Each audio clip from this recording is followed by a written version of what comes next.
우리 사순절을 지나면서 함께 십자가를 만나다는 제목으로 말씀 나누고 있습니다. 우리 지난주부터 계속 말씀 나누고 있는데요. 지난주 이제 십자가 주위에 어떤 사람들이 있었나 이렇게 찾아보니까요, 무리들이 있었고요. 무리들은 어떻습니까? 자신들의 이익이 있을 때는 예수님을 따랐지만, 그런데 십자가 처형 앞에서는 예수님 앞에서 이제 십자가 앞에서 예수님을 십자가에 못 박아라라고 외쳤던 이들이 있죠. 이들이 집단적으로 함께 모여 있으면서 그 자신들의 그런 어떻게 보면 쾌락을 위해서 집단적 도파민에 빠져서 무리들이 예수님을 십자가에 못 박아라 이야기했었죠. 어떻게 보면 우리의 삶도 무리처럼 멀리 떨어져서 이익을 위해 쫓아가는 우리의 삶이 아닌가 말씀 함께 나눴었습니다. 또 십자가 옆에 보면은 제일 가까운데 군인들이 있고요, 빌라도 있었습니다. 그리고 십자가 양 옆에는 강도들이 있었고요, 또 멀찍이도 그 슬퍼하던 여인들, 그리고 제자들이 있었죠. 그리고 무리에 대해서 말씀을 나누고 오늘은 군인에 대해서 이제 말씀을 나누도록 하겠습니다. 지난주 이야기하면서 이런 이야기 나눴습니다. 혹시 우리가 육체의 자극을 위해 살아가지 않냐, 도파민을 위해서 나의 쾌락과 즐거움을 위해 살아가지 않는가? 그것도 좀 줄이고 기도와 말씀으로 하나님께 더 가까이 나가자라고 말씀을 나눴습니다. 지난 한 주간 동안 여러분 삶 가운데 하나님 앞에 더 가까이 나가는 시간 가지셨습니까? 그렇게 사셨으리라고 믿습니다. 기도로 말씀으로 하나님께 더 가까이 나감으로 말미암아 십자가가 우리에게 참된 의미고 능력임을 경험하는 우리 모두가 되기를 원합니다. 오늘 이제 군사에 대해서 좀 나누려고 하는데요. 예수님 주위에 가장 가까웠던 게 가까이 있었던 군사입니다. 군인들. 오늘 말씀에도 어떻습니까? 총독이 군병들에게 예수를 데려가라고 이야기하니까 예수님을 데려가서 온 군인들이 이제 모여 있습니다. 그리고 예수님께 십자가 앞에 나갈 때 그 군인들이 예수님을 데리고 나가서 오늘 보니까는 홍포를 입히고 또는 머리에 가시관을 씌우고 그리고 그 앞에 무릎 꿇고 유대인의 왕이여 하면서 좀 비하하는 그런 장면들이 오늘 말씀에 나오는 것을 보게 됐죠. 예수님 옆에 십자가에 가장 가까웠던 곳이 군인들인데, 근데 이 군인들은 그 예수님의 처형, 십자가 사건 앞에 어떤 태도를 취했을까요? 제일 가까이 있단 말이죠.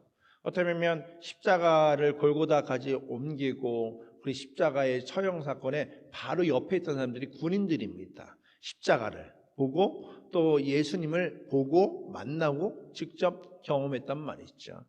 그런데 가까이 있는 것이 중요한 것이 아니라 더 중요한 것은 예수님의 십자가를 통해서 예수님을 통해서 십자가가 어떤 의미인지를 깨닫고 예수님이 어떤 분인지를 알아야 되는데 그냥 군인들은 십자가 옆에 가까이만 있었다는 것이죠. 이 군인들은 예루살렘에 있던 군인들은요, 로마 제국에서 파병된 이들입니다. 그러니까 로마에서 진짜 온 이들도 있을 것이고 그 지역에서 군인들을 뽑아서 로마 군인으로 삼은 이들도 있었을 겁니다. 그 당시에 가장 강력했던 나라가 로마 제국 아닙니까? 그러니까 로마 제국의 군인이니 이 군인들은 로마를 위해서 일한단 말이죠. 지금 예루살렘에서 상주에 있지만 로마 제국을 위해서 일하는 이들이죠. 마치 우리 미국 군인들이 파병받아가서 예를 들어서 한국으로 독일로 일본으로 가 있으면 어떻습니까? 장소는 한국이고 일본이고 독일이지만 누구를 위해서 일하는 겁니까? 미국을 위해서 일하지 않습니까? 마치 그와 동일합니다. 지금 여기 군인들이요 함께 모여 있어서 예루살렘에 있지만 예루살렘을 담당하고 그리고 로마를 위해서 일하는 군인들입니다. 이들은 예루살렘에 있지만 전쟁을 위한 군인이기보다는 그 당시에 이제 행정적인 것도 경찰 업무를 많이 보면 지금 보면 지역 경찰들로 보면 좋습니다. 우리 웨이코에 있는 경찰 정도 보면 이런 역할을 하는 이들이 있죠. 당시 로마 군인들은요, 유대인들의 일상에서 가장 가까이 만나는 로마 제국의 힘, 권력으로 보면 됩니다. 로마의 군인이 로마에 대신해서 그 일을 감당하니 유대인들의 입장에서는 그 군인들 통해서 로마의 힘, 권세, 권력을 보게 되는 것이죠. 그러니까 유대인들이 그 군인들을 만나게 되면 그 로마 제국을 느끼는 힘의 통로가 된다. 우리도 그렇지 않습니까? 우리가 지나가다가 만약에 경찰을 만난다. 그럼 어떻습니까? 여러분 만약에 운전을 하고 있는데 갑자기 뒤에 경찰차가 이렇게 딱 붙어요. 그럼 어떻습니까? 할렐루야, 경찰차가 붙었네. 나를 보호해 주려고 이렇게 여기 경찰차가 오네. 에스코트 하네. 이렇게 생각하십니까? 나 뭐 잘못했지? 스피드 잘못했나? 신호 어겼나? 뭐 이렇게 생각하지 않습니까? 사실 저희 교회 앞에서 항상 이 동네 경찰이 아침 저녁으로 이제 딱 서 있습니다. 그럼 마치 저희 교회를 보호하는 것처럼. 근데 그분은 저희 교회를 보호하는 게 아니라 지나가는 차 스피드나 다른 문제가 있으면 잡으려고 저희 교회 앞자리에 딱 자리 잡죠. 저희 입장에서 참 감사해요. 아침 저녁으로 이렇게 서 있으면 교회는 자연스럽게 보호가 되니까 참 감사한데, 근데 그들은 누군가 잡기 위해 아니. 근데 만약에 그 경찰차가 여러분이 운전할 때 갑자기 여러분 뒤로 딱 온다면 아이쿠 잡혔네 라고 하지 않습니까? 그 당시에 마찬가지입니다. 이 군인들이 만약에 움직이면 그 유대인들이 군인들이 움직이네, 그 나에게 오네. 그럼 이게 그 걱정과 또는 힘, 위험을 느낀다는 것이죠.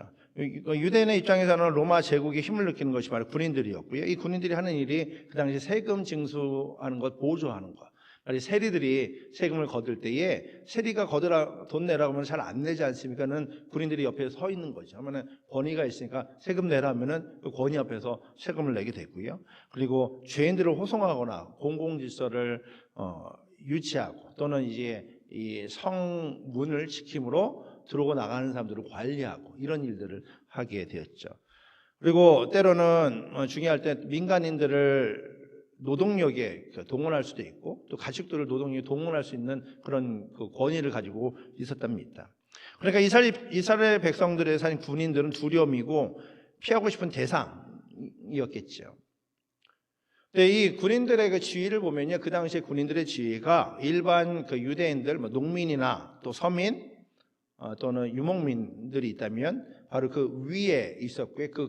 그 군인들 위에는 행정가들 또는 대제사장과 종교인들이 그 위에 있었습니다. 그러니까는 서민보다 조금 높은 위치에 자리하고 있었고요. 이들은 로마에서 급여를 지급하기도 하고, 그리고 만약에 로마 시민권이 없던 이들은 군대에서 오랫동안 생활하게 되면 로마 시민권도 주어졌다고 합니다.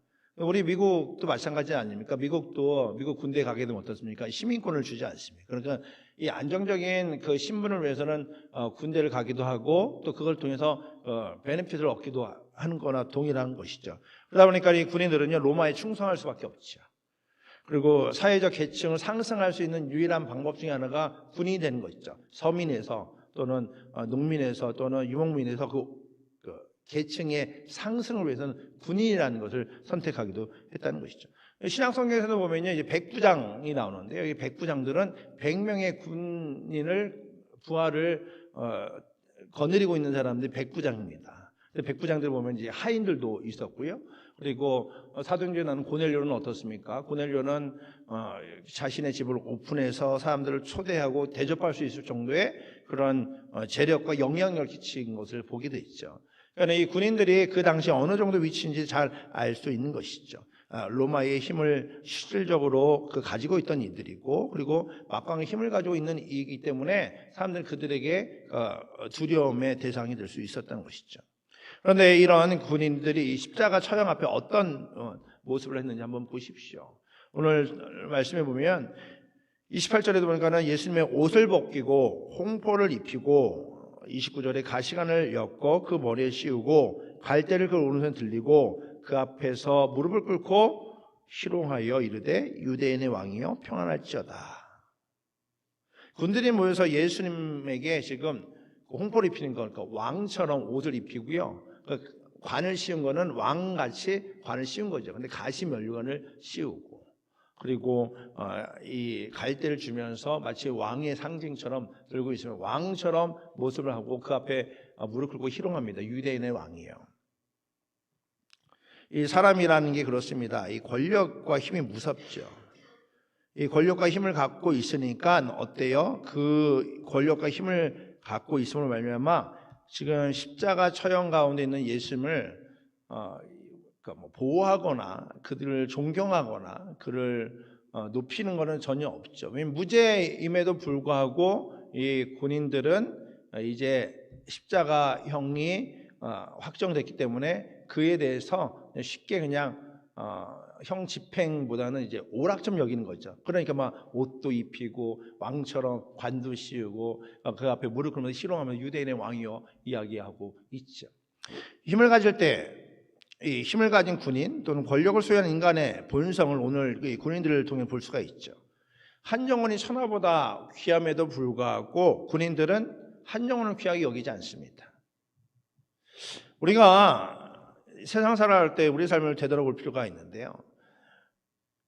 예수 그리스도, 그 그리스도 앞에서 참된 구원과 생명을 얻지 못하면, 다시 말하면 생명의 주님을 알아보지 못하면요, 인간은 교만해질 수밖에 없습니다.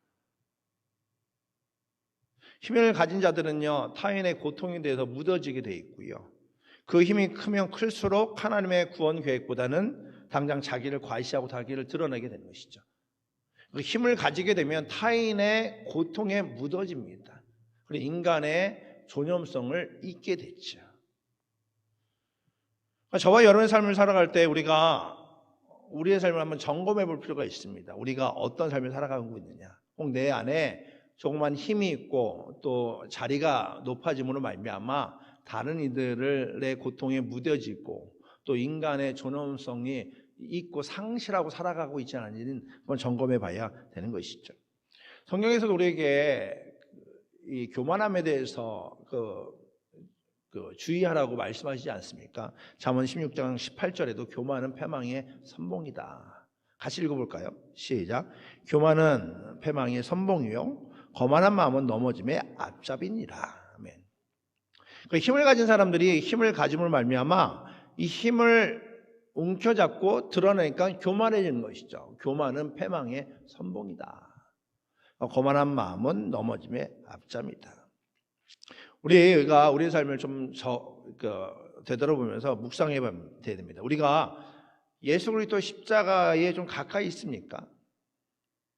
그리고 더 나아가 그 예수 그리스도 십자가를 통해서 예수님이 나의 구원자임을 고백하고 예수 그리스도 십자가를 통해서 구원받은 하나님의 백성입니까? 우리가 십자가 앞에 가까이 나아갔다는 것은 구원의 가능성이 있는 겁니다. 근데 십자가 앞에 가까이 나아갔다고 자동적으로 구원받는 것은 아닙니다. 예수 그리스도의 십자가를 통과하고 예수 그리스도의 십자가를 통해서 예수님이 나의 구원자이고 나의 하나님임을 믿음으로 말미암아 우리가 구원받고 하나님의 백성 되는 것이죠. 십자가 근처에 있어서 되는 것이 아니죠. 교회도 마찬가지입니다. 교회 우리가 방문하지 않습니까? 여러 가지 이유로 방문하기도 합니다.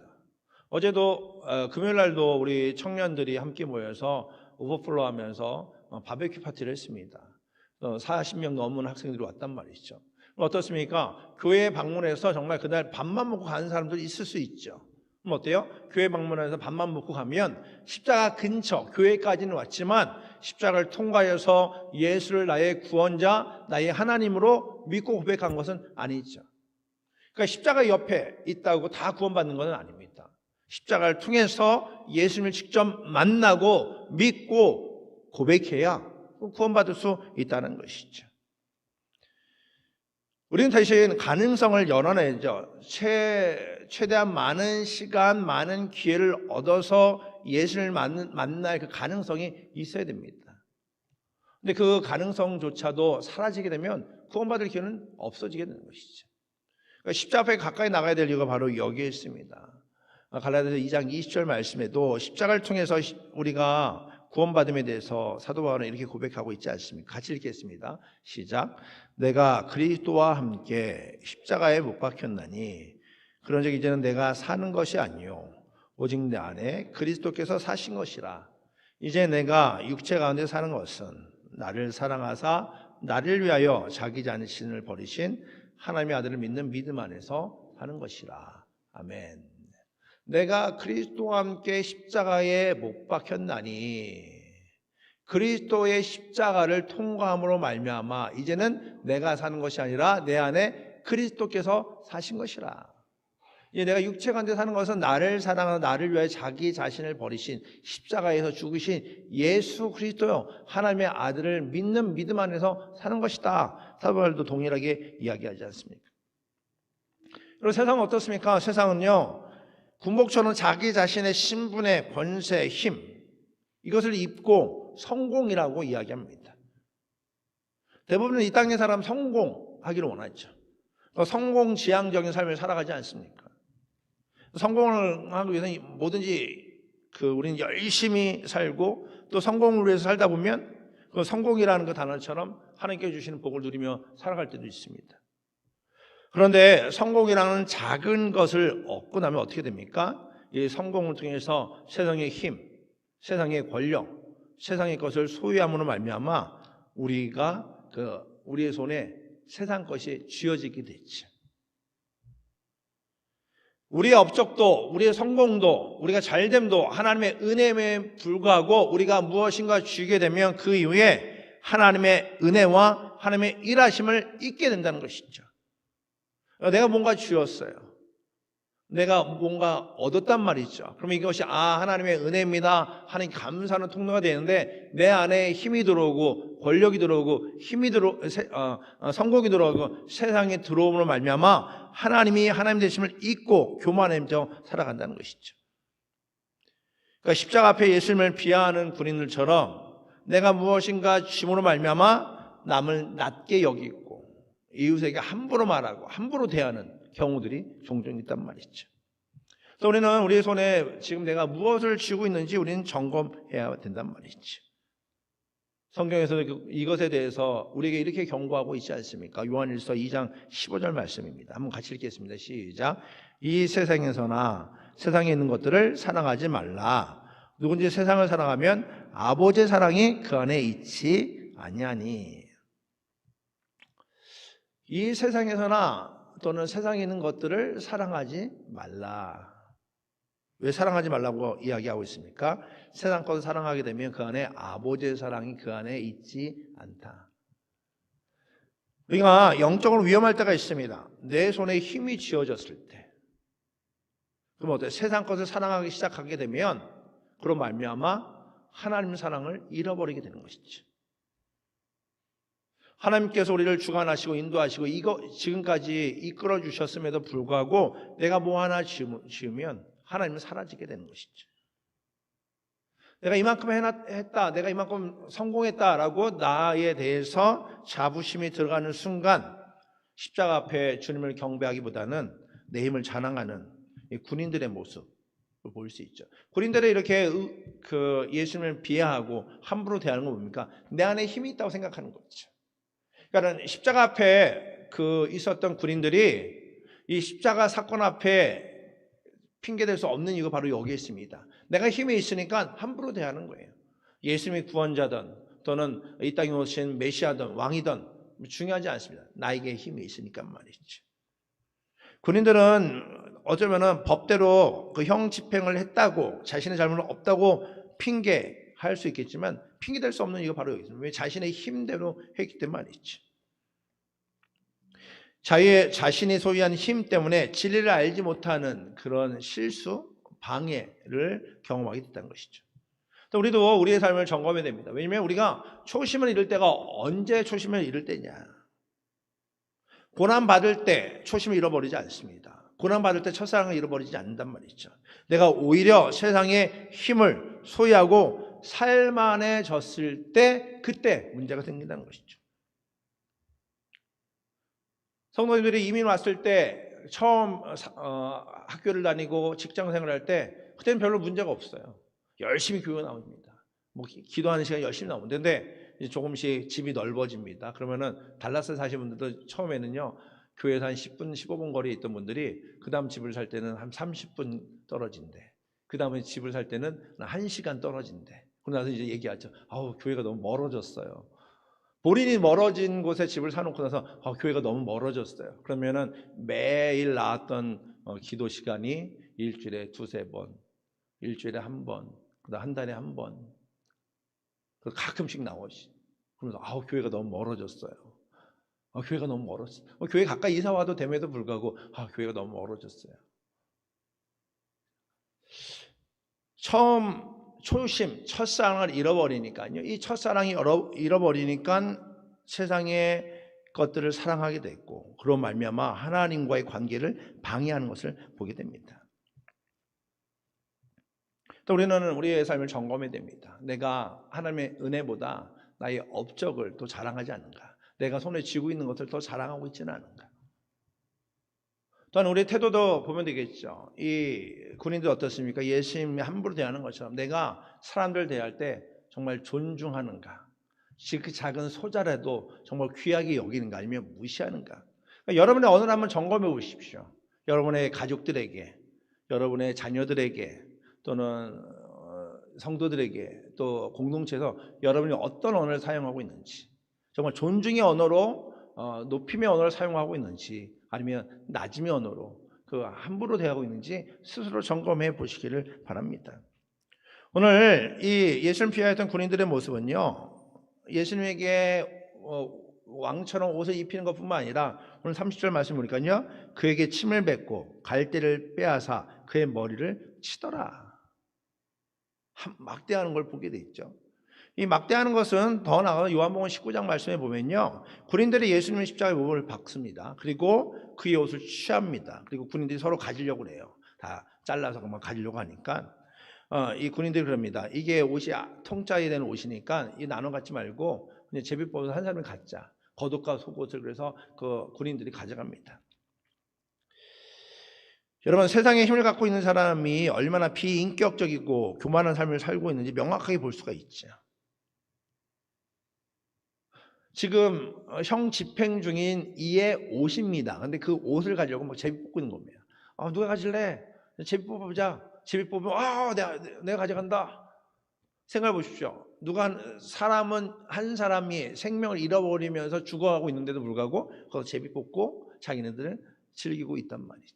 이거 인간의 악한 모습, 인간의 본성이 있죠. 세상의 힘에 취해 있으니 한 영혼에 대한 가치를 잃어버리게 되는 것입니다. 저와 여러분도 마찬가지입니다. 저와 여러분이 내가 무엇을 자랑하느냐, 사람을 어떻게 대하는 태도냐에 따라서 우리의 삶을 달라질 수 있다는 것이죠. 여러분, 우리는 오늘 십자가 바로 옆에 서 있었던 군인들의 모습을 보았습니다. 그들은 예수님의 제일 가까운 자리에 있었음에도 불구하고 예수님을 가장 깊이 모욕했던 사람입니다. 그들의 눈앞에 하나님의 아들이 계시지만 그럼에도 불구하고 그들은 권력과 힘에 취해서 그분을 알아보지 못합니다. 여러분, 세상의 힘을 가진 사람들은 성공한 사람이다, 세상은 이야기합니다. 더 높은 자리, 더 많은 영향력, 더 많은 소유를 가진 이들을 성공했어 라고 사람들이 이야기합니다. 그러나 십자가 앞에서는요, 세상의 기준이 완전히 뒤집혀지는 것을 보게 됩니다. 로마의 군인들은 힘을 갖고 있었지만 결국 어떻습니까? 모두 다 사라졌습니다. 그러나 그들이 조롱했던 예수님은 죽음을 이기시고 지금도 영원한 왕으로 모든 인류의 왕 되시고 구원자 되어 주십니다. 우리도 조심해야 됩니다. 우리가 가진 작은 성공, 작은 권세, 또 작은 능력이, 이것이 우리가 붙잡는 순간 우리의 눈이 흐려지게 된다는 것이죠. 내가 이루어졌어, 내가 했어 라고 고백하는 그 순간 십자가의 은혜를 잊게 된다는 것입니다. 우리가 주님을 경배하고 그리스도의 제자로 살아가야 됨에도 불구하고 만약에 내가 했어, 내가 능력이 있어, 내가 가진 게 있어 라고 고백하는 그 순간 오늘 십자가 앞에 예수님을 조롱했던 군인들의 모습으로 변할 수 있다는 것이죠. 그럼 우리는 다시 한번 십자가 앞에 서야 됩니다. 내가 자랑했던 거 다 내려놓고, 그리고 내가 의지했던 그 세상의 군복을 벗어버리고, 그리고 우리를 위해 모든 것을 내려놓은 예수 그리스도를 바라봐야 된다는 것이죠. 예수님은 우리를 구원하게 옷도 빼앗기시고 조롱받으셨고 십자가에 달리셨습니다. 그 사랑이 저와 여러분을 살리셨습니다. 그 은혜가 오늘도 우리를 붙잡고 이 자리에 인도하셨음을 믿습니다. 여러분, 이번 한 주간 살아갈 때에 세상의 힘을 붙잡고 살아가는 삶이 아니라 정말 예수 그리스도의 십자가를 붙잡고 예수님께서 주시는 그 은혜를 누리며 살아가는 우리 모두가 되기 원합니다. 우리의 진짜 성공, 진짜 힘은 세상에 있지 않습니다. 우리를 구원하신 예수 그리스도 안에 있음을 믿습니다. 그러니까 진짜 능력이신 예수 그리스도를 붙잡고 나가는 우리 모두가 되기를 원합니다. 그래서 우리가 십자가 앞에 나가서 나의 자랑 다 내놓고 주님의 은혜로 채워지는 이번 한 주간 되기 원합니다. 이번 한 주간 기도할 때 주님, 내 힘이 아니라 주의 은혜로 살아가고 있습니다. 내 힘, 내 능력이 채워지는 것이 아니라 그 십자가의 사랑이 채워지는 이번 한 주간 되게 해 주시옵소서. 기도하고 고백하며 나가는 우리 모두가 되기 원합니다. 이번 한 주간 우리를 위해서 십자가에 죽으신 예수 그리스도를 바라보며 나가는 우리 모두가 되기를 주의 이름으로 축복합니다. 기도하겠습니다. 하나님, 이 땅을 살아갈 때에 우리의 삶을 다시 한번 점검하기 원합니다. 믿음의 초심, 첫사랑을 잃어버리고 살아갈 때가 참 많이 있습니다. 세상의 것을 누리게 되면 세상의 힘과 세상의 것을 소유함으로 말미암아 그것이 전부이냐, 그것을 자랑하며 살아가는 어리석은 삶을 살아갈 때가 있습니다. 오늘도 십자가 앞에 나왔습니다. 십자가 앞에 서 있었던 군인들처럼 실수하지 않는 우리가 되기 원합니다. 정말 예수 그리스도를 바라보고 예수 그리스도의 십자가가 나를 구원하고 십자가를 통해서 하나님의 은혜를 체험하는 우리 모두가 될 수 있도록 주께서 함께하여 주시옵소서. 그래서 이 자리에 있는 것이 하나님의 은혜인 것처럼 이번 한 주간 우리가 삶을 살아갈 때 주님, 우리 주의 은혜를 나에게 채워 주시옵소서. 주의 사랑으로 살아갈 수 있도록 믿음을 더하여 주시옵소서. 이것이 우리의 고백이 될 수 있도록 주께서 함께하여 주시옵소서. 세상에서도 예수 그리스도의 십자가 자랑하고 십자가 붙잡고 살아가는 믿음의 백성 되게 하여 주시옵소서. 감사합니다. 예수 그리스도 이름으로 기도드립니다. 아멘.